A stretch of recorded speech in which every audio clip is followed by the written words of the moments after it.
ক্লাবের পক্ষ থেকে অনেকগুলা তরুণ এবং যুবক আসছে আজকে আমাদের কাছে।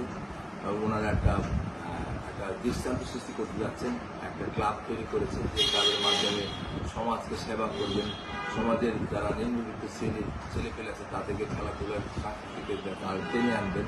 সেই জন্য তারা আসছেন। আমরা কীভাবে করতে তারা আমাকেও সম্পৃক্ত করে যাচ্ছেন।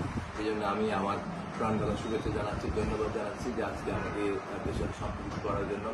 আমরাও চাই আমাদের দেশে আমাদের এলাকাগুলার যে মাদক দ্রব্যের অবস্থা, তারা দুর্নীতিগ্রস্ত হচ্ছে এবং ছেলেপেলেরা রিয়েল হয়ে যাচ্ছে এবং সব কিছু আসক্ত হয়ে যাচ্ছে। সেখান থেকে তারা তাদেরকে তাদের কাছ থেকে ফিরিয়ে আনার জন্য যেই একটা উদ্যোগ নিয়েছে, এই উদ্যোগ প্রশংসনীয় উদ্যোগ, আমি স্বাগত জানাচ্ছি।